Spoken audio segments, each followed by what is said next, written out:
नमस्कार, आप सभी व्यूअर्स का स्वागत है और मेरे रिटर्निंग व्यूअर्स आप सबका धन्यवाद। और आपका जो एक सवाल है कि किडनी स्टेज 3A और 3B में क्या अंतर है, आज हम इस पर बात करेंगे। देखिए, ये सवाल इतना अच्छा सवाल है कि ये मैं सोच भी नहीं सकता था कि हमारे व्यूअर्स ये सवाल पूछेंगे, क्योंकि जितनी भी किडनी की स्टेजेस होती हैं उसमें 3A और 3B ही ऐसी स्टेज है जिसमें काफी चीजें तय होती है। बीमारी की गंभीरता, बीमारी के लक्षण भी अलग होते हैं, बीमारी का इलाज और डाइट प्लान भी अलग होता है, और कौन सा मरीज डायलिसिस पे जाएगा ये भी निर्भर करता है कि पेशेंट स्टेज 3A में है या स्टेज 3B में। तो आज किडनी डॉक्टर भंडारी चैनल में मैं आपको सरल भाषा में ये सब समझाऊंगा और अंत में आप ये अच्छी तरह से समझ जाएंगे कि CKD स्टेज 3A और 3B को कैसे पहचाने और इन दोनों में वास्तविक अंतर क्या है। दूसरा, स्टेज 3A और 3B में कौन से लक्षण होते हैं, उनको कैसे हम पहचाने। और तीसरा कि स्टेज 3A और 3B में इलाज और डाइट में क्या क्या फर्क होता है। और सबसे महत्वपूर्ण और चौथा कि भाई कौन से मरीज को डायलिसिस की चिंता अधिक करनी चाहिए। देखिए, CKD स्टेजेस 5 होती हैं और ये होता है eGFR यानी एस्टिमेटेड GFR के आधार पे हम बताते हैं। तो आज हम बात कर रहे हैं स्टेज 3 के बारे में। तो स्टेज 3 जो होती है वो होता है कि अगर हमारा जो GFR है 60 ml पर मिनट से 30 ml पर मिनट के बीच में हो। तो 3A जो होता है वो होता है 60 ml पर मिनट से 45 ml पर मिनट तक जब GFR गिरता है वहां तक हम स्टेज 3A कहते हैं, और 45 ml से नीचे 30 ml तक हम कहते हैं स्टेज B। स्टेज 3A और 3B में सबसे बड़ा अंतर क्या है और ये महत्वपूर्ण क्यों है? देखिए, स्टेज 3A और 3B में सबसे इंपॉर्टेंट है किडनी के खराब होने की स्पीड, गति। जो स्टेज 3A में होता है उसमें किडनी खराब होने की जो स्पीड होती है वो बहुत स्लो होती है। अगर उस मरीज को जिस वजह से बीमारी है उसको कंट्रोल कर लिया जाए, जैसे कि शुगर, BP को, वो सही डाइट लेता है और अपनी किडनी पर ध्यान देता है, तो ऐसे लोगों की किडनी बची रह जाती है। और यह देखा गया है कि 11 में से सिर्फ एक आदमी डायलिसिस पे जाता है, यानी कि 10% से भी कम लोग डायलिसिस पर जाते हैं। जबकि स्टेज 3B में ये जो स्पीड होती है ज्यादा हो जाती है। आप सारा इलाज ले रहे हैं, डाइट भी कर रहे हैं और परहेज के अलावा आप एक्सरसाइज भी कर रहे हैं, बीमारी को भी कंट्रोल कर लिया है, उसके बावजूद भी इसकी जो स्पीड होती है सिर्फ धीमी करी जा सकती है थोड़ी बहुत। लेकिन ये लोग, ज्यादातर लोग जो होते हैं वो उनकी स्पीड बढ़ती चली जाती है और ये जल्दी ही स्टेज 4 में चले जाते हैं। और ये खतरा जो होता है ये सिर्फ किडनी खराब होने की गति तक ही सीमित नहीं रहता है, ये दूसरे ऑर्गन्स पे भी जाता है, जैसे कि हार्ट और ब्रेन पे। स्टेज 3A में ये रिस्क बहुत कम होता है कि हार्ट और ब्रेन की बीमारियों पर। स्टेज 3B के अंदर देखा गया है कि मरीजों को हार्ट अटैक होने का या हार्ट संबंधित बीमारी होने का रिस्क बहुत ज्यादा होता है। और कई सारे मरीज जो होते हैं वो स्टेज 5 तक पहुंच भी नहीं पाते, डायलिसिस तक पहुंच भी नहीं पाते, पहले ही उन्हें हार्ट अटैक आ जाता है, इसकी वजह से उनकी जान चली जाती है।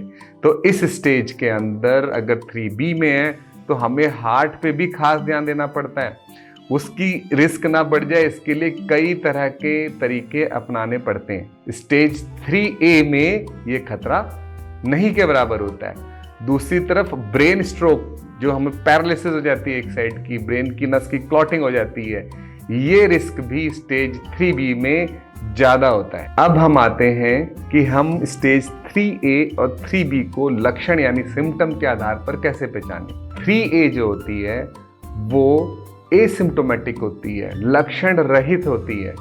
इसमें ज्यादातर मरीज को कोई लक्षण नहीं होता है, वो अपना घूम रहा होता है, फिर रहा होता है, अपने सारे काम कर रहा, नौकरी सब अच्छे से कर रहा होता है। ये हमें पता चलता है रूटीन टेस्ट पे। हाँ, कुछ लक्षण हो सकते हैं, जैसे कि BP थोड़ा सा ज्यादा रहने लगता है। ऐसे लोगों को जिनका BP अचानक से हो गया है और लगातार रह रहा है, उसे किडनी की जांच करा लेनी चाहिए, नहीं तो पता नहीं चलता है। दूसरा, रात में यूरिन के लिए उठने लगते हैं, पहले नहीं उठते थे पर अभी कुछ महीनों से रात को 3 बार उठ जा रहे हैं, ये नींद से उठ के चले जा रहे हैं यूरिन के लिए। इसको नॉक्टूरिया कहते हैं, ये इसमें मिल सकता है। पर ये लक्षण देखिए इतने ज्यादा कम होते हैं कि पता ही नहीं चलता, क्योंकि कोई परेशानी नहीं हो रही होती है। वहीं स्टेज 3B में हमें लक्षण मिलने लगते हैं। सबसे पहले कि भाई बीपी बढ़ने लगता है और बीपी कंट्रोल नहीं हो पाता है दवाइयों से, बढ़ानी पड़ जाती है दवाइयाँ। दूसरा, खून की कमी होने लगती है।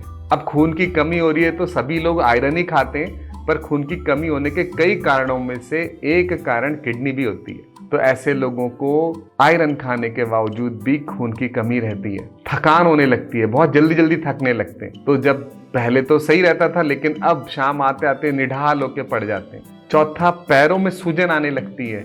किडनी कम काम कर रही होती है तो नमक और पानी इकट्ठा होने लगता है, और अगर खाने में हल्का सा भी नमक ज्यादा हुआ और पानी ज्यादा पी रहे हैं तो सूजन भी इन मरीजों को आ सकती है। अब हम आते हैं कि भाई ब्लड टेस्ट में हमें क्या मिलेगा। देखिए, स्टेज 3A के अंदर सिर्फ यूरिया और क्रिएटिनिन बॉर्डर लाइन या उससे थोड़ा से ज्यादा ही मिलते हैं, जैसे कि 1.5, 1.6, 1.7 मिलीग्राम पर डेसीलीटर तक ही क्रिएटिनिन मिलेगा। बाकी इसमें कैल्शियम भी नॉर्मल रहता है, पोटेशियम भी नॉर्मल मिलता है, फास्फोरस भी नॉर्मल मिलता है। कुछ केसेस के अंदर कुछ बीमारियां ऐसी होती है जैसे कि क्रॉनिक इंटरस्टिशियल नेफ्राइटिस, जिसमें खून की कमी इस स्टेज पे भी आ जाती है। पर ज्यादातर किडनी के बीमारियों में इसमें हमारे को सिर्फ यूरिया और क्रिएटिनिन ही मिलता है बढ़ा हुआ, और कुछ भी नहीं मिलता है। वहीं दूसरी तरफ स्टेज 3B के अंदर यूरिया क्रिएटिनिन तो बढ़ा हुआ मिल ही जाता है, इसके साथ साथ हमारे को पोटेशियम बढ़ा हुआ मिल सकता है, फास्फोरस बढ़ा हुआ मिल सकता है,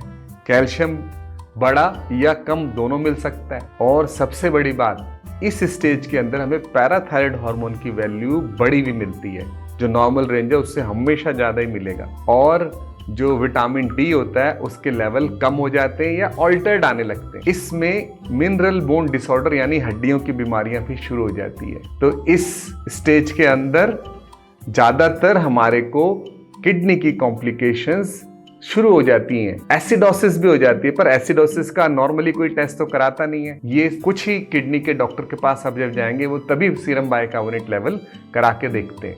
तो ये आपको दोनों में फर्क मिलेगा। अब हम आ जाते हैं कि भाई इलाज में क्या डिफरेंस हो जाता है और डाइट में क्या डिफरेंस हो जाता है। तो स्टेज 3A में इलाज बहुत इफेक्टिव रहता है, यानी आपने इलाज किया तो मरीज की किडनी की लाइफ एकदम बहुत उस पर अच्छा असर पड़ता है। पहला, इसमें आपको करना क्या होता है भाई, अगर शुगर है तो शुगर कंट्रोल, बीपी है तो बीपी कंट्रोल, और किडनी जिस वजह से खराब है उस कारण पे टारगेट करते हैं डॉक्टर और उसको कंट्रोल कर लेते हैं। दूसरा, प्रोटीन लीकेज देखना होता है।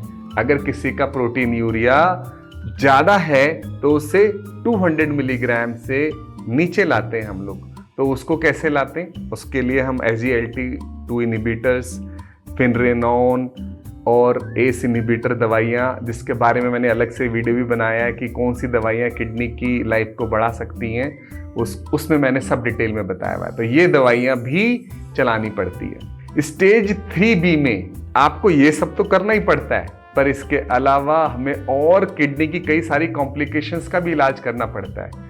जैसे एसिडोसिस को ट्रीट करने के लिए हम लोग सोडियम बाइकार्बोनेट अक्सर मरीजों को देना पड़ता है। विटामिन डी और मिनरल बोन डिसऑर्डर की वजह से हमारे को उसके हिसाब से दवाइयाँ देनी पड़ती हैं, जिसमें कैल्शियम अलग अलग कॉम्बिनेशंस में होता है। खून की कमी के लिए आयरन की थेरेपी प्लस एरिथ्रोपोएटिन दोनों देने पड़ सकते हैं, पर ये सारी चीजें किसी एक्सपर्ट किडनी डॉक्टर के अंडर ही होती हैं और मरीज को बार बार डॉक्टर को दिखाने आने पड़ता है। क्योंकि ये जो अब स्टेज 3B की मैंने बताया कि इलाज के बावजूद भी इसकी स्पीड थोड़ी सी जो होती है आप थोड़ी ही स्लो कर पाते हो, बहुत पूरी तरह से रोक नहीं पाते हो। तो इस स्टेज के अंदर मरीज को 2 से 3 महीने के अंदर डॉक्टर को दिखाना आवश्यक होता है। जबकि स्टेज 3 के अंदर अगर वो 6 महीने में दिखाए, और कभी कभी तो डिजीज इतनी स्टेबल होती है कि साल में एक बार भी दिखाए तो भी चलता है, कोई प्रॉब्लम नहीं होती है। और अब हम आते हैं डाइट पर। देखिए, स्टेज 3A में डाइट की लिबर्टी ज्यादा होती है। इस पर मैंने कई वीडियो बनाए हैं। स्टेज वाइज डाइट हर चीज के लिए बनाया हुआ है, कार्बोहाइड्रेट, फैट, प्रोटीन, ऑयल, सबके बारे में। स्टेज 3B में लेकिन बहुत जरूरी होता है डाइट को कंट्रोल करना, जिसमें पोटेशियम ज्यादा, उन चीजों को नहीं खाना। जिसमें फास्फोरस ज़्यादा है उन चीज़ों को नहीं खाना, यानी कि मलाई हो गई, दूध से बनी हुई चीज़ें जो पनीर वगैरह हो गया, और नॉन वेज का जो परहेज होता है, ज़्यादातर नॉन वेज जैसे मटन वगैरह का परहेज ज़्यादातर हमारे को स्टेज 3B में करना ही करना पड़ता है। फिर कुछ मरीजों में जिनमें पैरों में सूजन आ रही है तो हमारे को उनका पानी भी कम करना पड़ता है, रिस्ट्रिक्ट करना पड़ जाता है 1 लीटर से कम। इसका डिटेल बताना यहाँ पर बहुत ज़्यादा हो जाएगा, तो ये मेरे वीडियोज़ हैं, आप उनको सर्च करके देख सकते हैं। अब हम अपने सबसे महत्वपूर्ण सवाल पे आते हैं कि भाई स्टेज के हिसाब से डायलिसिस का रिस्क कितना है। स्टेज 3A के अंदर रिस्क मिनिमल है। मरीज अगर हमें दिखाने आ रहे हैं तो उनमें से अगर मरीज सब कुछ अच्छे से फॉलो करे, अपना ध्यान रखे, इलाज, diet, exercise regular follow up कराए, तो डायलिसिस में जाने का रिस्क जो है वो 10% से भी कम है। यानी 100 लोगों में से 90 लोग पूरी जिंदगी बिना डायलिसिस के रह सकते हैं। लेकिन वहीं स्टेज 3B के अंदर अगर मरीज आ जाता है तो ये रिस्क बहुत बढ़ जाता है। इसमें से उल्टा हो जाता है, अब 90% लोग डायलिसिस पे जाते ही जाते हैं, पर उनको डायलिसिस से रोकने के लिए पूरी तरह से पॉसिबल नहीं है, लेकिन उसमें डिले किया जा सकता है, उससे देरी की जा सकती है कि भाई आपने इलाज किया, परहेज किया, तो जो चीज़ आपकी 6 महीने 1 साल में होनी थी वो 3 साल, 4 साल, 5 साल और कई बीमारियों में तो 10-10 साल तक भी डॉक्टर चला पाते हैं आज के आधुनिक इलाज के द्वारा। तो अगर मैं इसे समराइज करता हूँ तो देखिए स्टेज 3A और 3B में जो डिफरेंस है ये बहुत ही बढ़िया सवाल है। यही दिशा निर्धारित करता है किडनी के मरीज की।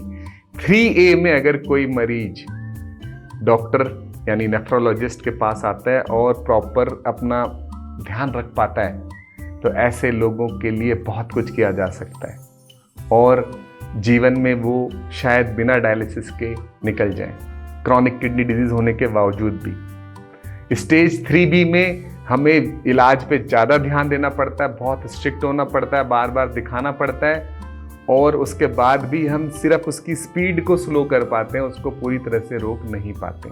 तो आप लोग मुझे इस वीडियो में ये बताएंगे कि आपकी एज कितनी है, मेल है, फीमेल है, और सीरम क्रेटिनिन कितना है।